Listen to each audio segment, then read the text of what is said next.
Muy bien. Habíamos quedado entonces, habíamos hecho referencia a lo que es el pensamiento clásico, también llamado pensamiento liberal. ¿Qué es lo que a ustedes les debe quedar bien en claro en cuanto a este pensamiento? En primer lugar, el protagonismo, diríamos, de las políticas va a estar definido principalmente por el mercado. En el pensamiento liberal o pensamiento clásico, el protagonismo es el mercado. El Estado, según lo que nos decía uno de los, digamos, precursores de la política clásica, Adam Smith, en su libro La naturaleza y las causas de la riqueza de las naciones. Recuerden que este pensamiento arranca desde el año 1776 como punto de referencia. No es que justo en ese año empieza a surgir el pensamiento liberal. Esto viene todavía mucho antes. Porque todo, como yo les dije, todo proceso revolucionario comienza con concepto filosófico de las cosas, y en esta cuestión estamos hablando en una etapa donde la humanidad toda sale de una especie, diríamos, de pensamiento donde Dios era el centro de todas las cosas y pasa a ser ahora el hombre el centro de todas las cosas.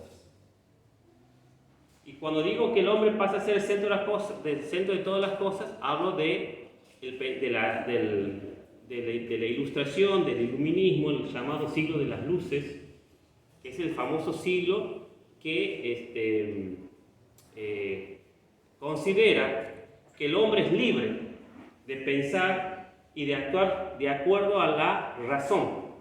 ¿Me entienden? Es la racionalidad lo que empieza a invadir al hombre, y por lo tanto debe actuar en consecuencia a eso. No estar atado, en cierto modo, a cuestiones de fe, que es lo básicamente por el cual surge la idea de la ilustración, sino que es el hombre quien debe experimentar sobre la base de los estudios empíricos, valga la redundancia, y empezar desde ahí a actuar en consecuencia. Por eso yo les decía la famosa frase, pienso y luego existo.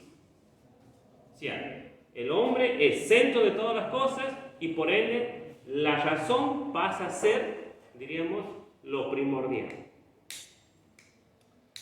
Entonces comienza a surgir lo que se llamaría luego la era moderna.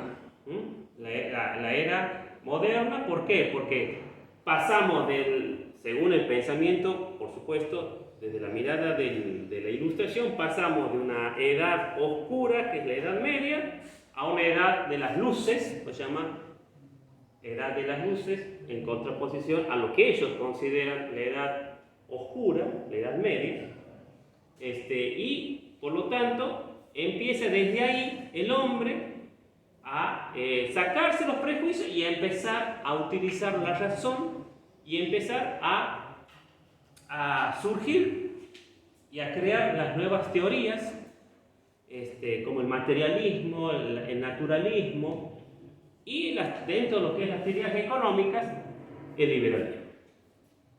Por eso surge el liberalismo.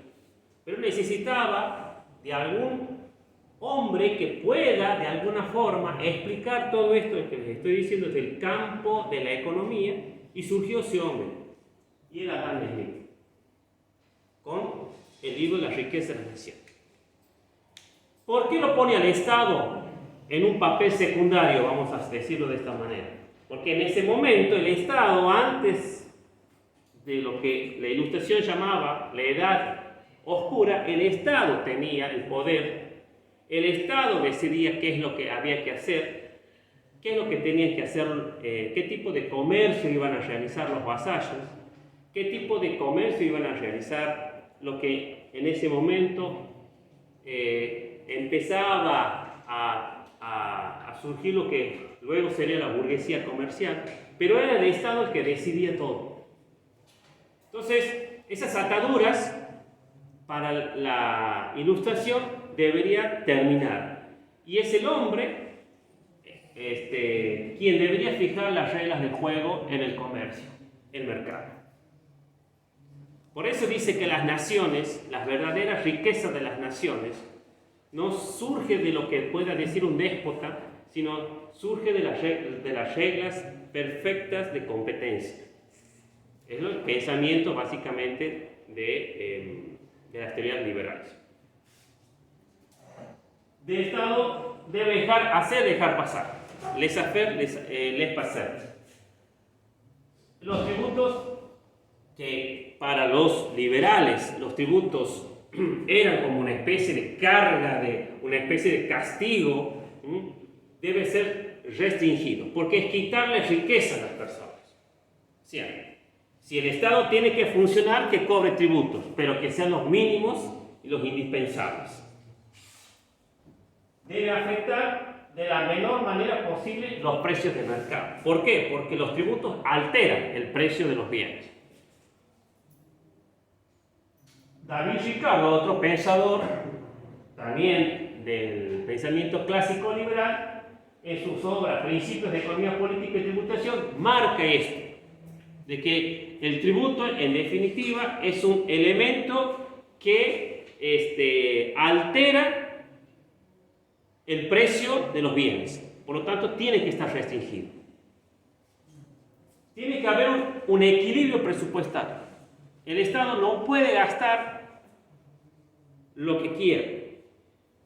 Debe tener un plan de gasto, vamos a llamarlo así, tanto de recursos como de gastos, que es el presupuesto. O sea, con los liberales se restringe, en cierto modo, el uso de los recursos y la ejecución de los gastos a través del presupuesto, pero como elemento de planificación,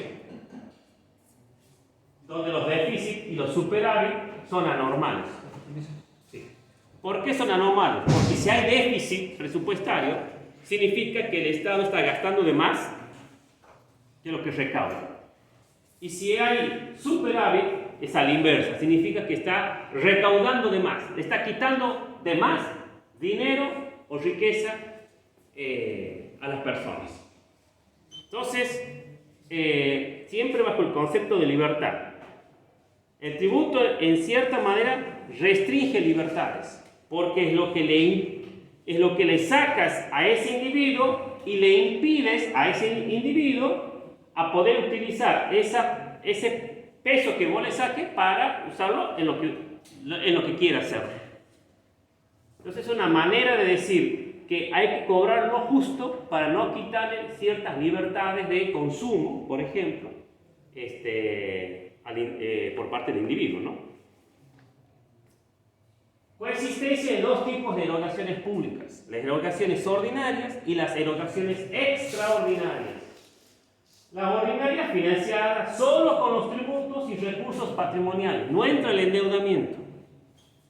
Para los liberales el endeudamiento era algo peligroso, hasta inclusive en algunos casos inaceptable.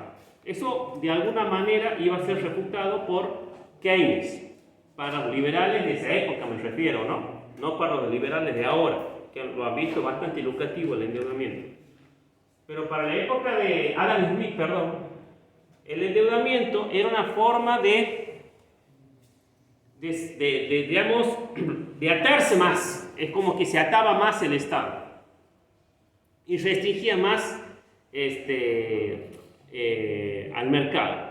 Por lo tanto, tenía que ser extraordinario, por causas extraordinarias. Supongamos el caso de guerra, una causa extraordinaria.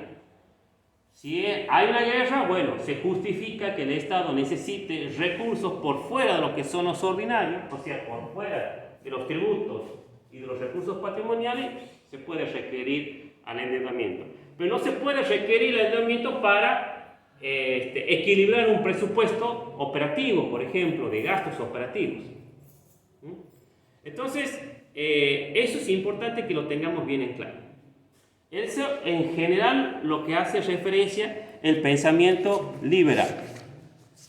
El Estado toma un papel secundario, el mercado es el que define el rol principal, lo tiene el sector privado a través de las iniciativas individuales. Admitiendo la intervención del Estado únicamente en caso de defensa, orden externo y justicia. Eso es, en resumen, el pensamiento liberal o clásico. Ahora bien, como yo les decía en la otra Filipina,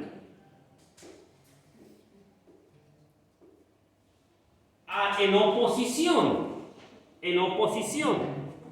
al pensamiento clásico, surge la visión keynesiana. Si ustedes se acuerdan, yo les había puesto en la Filipina un periodo aproximado de tiempo, 1776-1930. ¿Se acuerdan? Que eso más o menos fue el periodo donde más tuvo auge el pensamiento liberal. Pero ¿qué pasó? ¿Qué pasó en el año 1930? Un año antes o 2 años antes se produce una situación financiera y económica también grave, que fue la caída de la bolsa de Nueva York. Ese es el punto, digamos, el ápice, si se quiere decir, el punto de quiebre del pensamiento liberal. Porque hasta ese momento la economía se manejaba con el libre cambio. Había una oferta, había una demanda, había una mano invisible que manejaba la oferta y la demanda de acuerdo, a la necesidad de una demanda o de un mercado de adquirir un producto y la capacidad productiva para poder satisfacer esa demanda y establecer en ese libre juego un punto de equilibrio que es el precio. Ahora bien, ¿qué pasa cuando los mercados no funcionan debidamente, producto de que las economías, luego de entrar en un proceso de guerra, porque recuerden, para poder entender lo que pasó en 1928-1930, nos tenemos que ir 10 o 14 años atrás. 1914-1918 fue un periodo de guerra. Un periodo de guerra donde estuvo involucrado Europa, Austria, Alemania, Francia, Gran Bretaña, Rusia, y después se sumó el Imperio Otomano, ya en su plena decadencia, y otras naciones, Serbia y todo lo demás. Pero fundamentalmente entran en pugna 4 países, de los cuales uno era una potencia, tenía una fuerte capacidad productiva, que era Alemania. En segundo lugar, Francia. Bueno, Inglaterra también, porque allí fue la cuna de la revolución industrial, Inglaterra.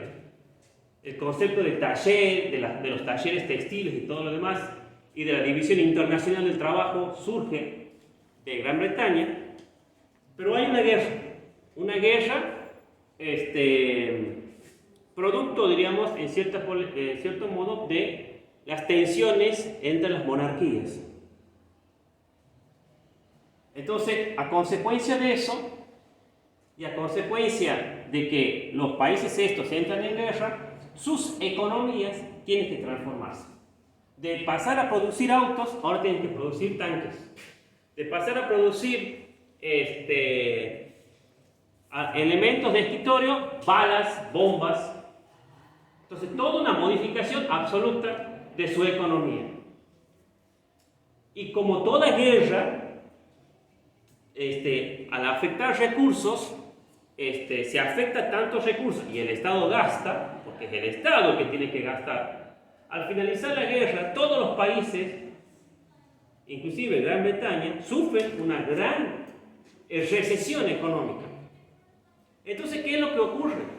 Se empiezan a cerrar. Es lógico que los mercados se cierren y las naciones se cierren. No comercializan entre ellas, o es mínimo la comercialización, porque tienen que recuperar sus economías. Y había un gran país, que en cierto modo, no, lástima que tengo que salirme de la diapositiva, que es Estados Unidos, que entra al final prácticamente de la guerra, un año antes que termine, en 1917, entra Estados Unidos a la Primera Guerra, si no iba a ser neutral. Algunos dicen que a propósito lo hacen entrar a Estados Unidos, porque si no, no iba a terminar nunca la guerra, estaba estancada. Bien, no importa, es una cuestión histórica. Entra a Estados Unidos, y que Estados Unidos hasta ese momento era un país en pleno desarrollo, pero aún no era la potencia mundial, porque en ese momento la potencia era Gran Bretaña. Gran Bretaña tuvo que hacer uso de todos sus recursos provenientes de sus colonias. Realmente, Gran Bretaña no era solamente la isla que está ahí, estaba lleno de colonias por todos lados, por la India, por la China, por todos lados. El famoso Commonwealth, la Comunidad Internacional Británica, Australia, Nueva Zelanda. Entonces, tuvo que valerse de todos sus países, de todos sus recursos para poder sostener esta guerra. Queda debilitado, obviamente. Entonces se empiezan a contraer estas naciones, empiezan a contraerse. Alemania estaba agotada financieramente. Estaba agotada. Y Francia era un queso gruyere, como dicen, estaba lleno de huecos por la cantidad de bombas, porque toda la guerra se libró prácticamente en Francia. Entonces imagínate cómo tenía el sentimiento francés con respecto a los alemanes, los odiaban a muerte. Y les hace inclusive pagar a los alemanes, que se estaban muriendo de hambre, los alemanes, altas indemnizaciones de guerra. Entonces ese famoso pacto de Versalles firmado entre Francia y Alemania es el puntapié para la Segunda Guerra Mundial. Porque era realmente, está bien, si bien Alemania fue el que empezó, pero las reparaciones de la guerra fueron tan excesivas que generó un récord enorme y eso le abrió el camino para lo que luego sería el nacionalsocialismo. Pero había otro enemigo, el comunismo, que ya había dado su grito de guerra en 1917. Con su economía, ¿no? Que lo vamos a ver. Porque aquí también empieza otro problema. Pues no solamente era el pensamiento liberal o capitalista, sino también se venía por el el pensamiento comunista. En el pensamiento capitalista, cada individuo recoge su propia riqueza. El que más produce, más riqueza obtiene. El comunismo no. Todos por igual. Trabaje 10 horas, 2 horas, todos van a recoger la misma riqueza. Básicamente es eso, lo estoy sintetizando. Pero bueno, entonces, en la economía capitalista, el mercado es el que dirige la economía. En el comunismo es el Estado. Bien, entonces, en resumidas cuentas, chicos, los países empiezan a contraerse, a buscar recuperar sus economías nacionales devastadas, destruidas por la Primera Guerra Mundial. Y Estados Unidos, que necesitaba como país exportador vender sus productos, o que necesitaba vender sus productos, su economía no ha sido tan alterada, primero porque no era un país donde se libró las principales batallas, o sea, tenía intacta su economía, nadie le tiró una bomba siquiera. Entonces, sus industrias rápidamente, a diferencia de las industrias de Alemania, de Francia, rápidamente se recompusieron para producir en época de paz, vamos a llamarlo así.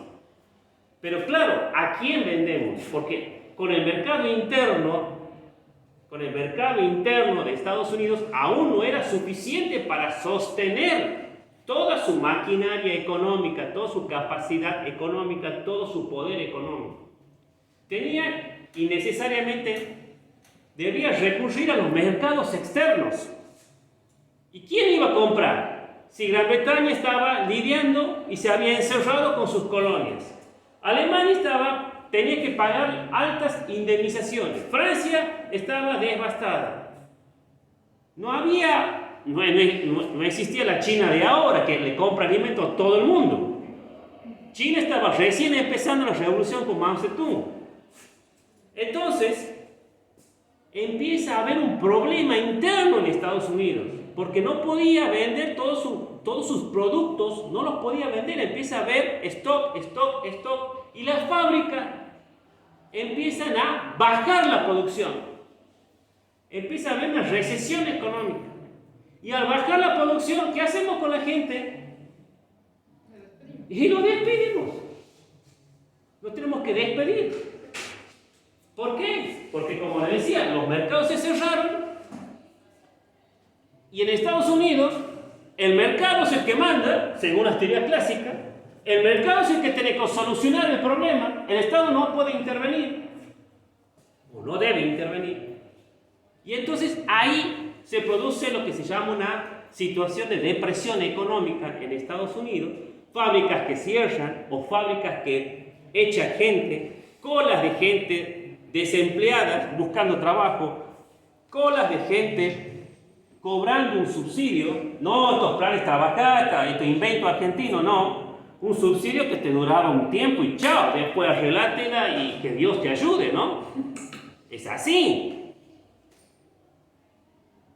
Ustedes no han visto, no sé si la habrán visto, la película El hombre Cenicienta con Russell Crowe, el actor de Gladiador.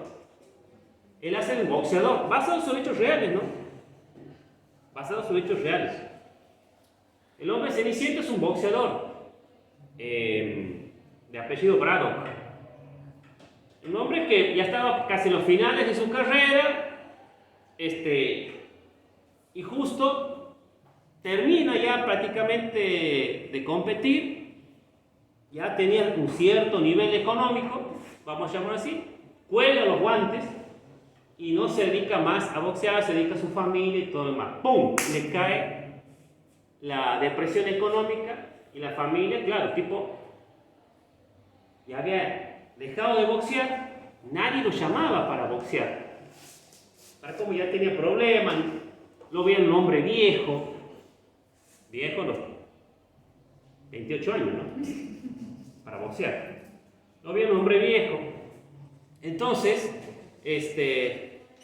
muestra la realidad del estadounidense, bastante mesurado, la cola de gente, le cortaban la luz en pleno invierno, no había gas para calentar a la familia, tenían que salir a buscar cartones, madera para calentarse. Entonces, el tipo se llama Cenicienta porque es como que fue el modelo para otras personas, porque él empezó a luchar desde abajo, desde su situación de pobreza, logra conseguir una pelea, no oficial, pero una pelea que le tiene unos pesos, empieza a pelear bien, le dan otra pelea más, hasta que le habilitan, para poder boxear vos tienes que tener una habilitación, si no puedes boxear, le habilitan para poder hacer 2 o 3 peleas oficiales, le va bien y pelea por el título mundial y gana, a los 30 y pico de años, 32, 33 años de edad.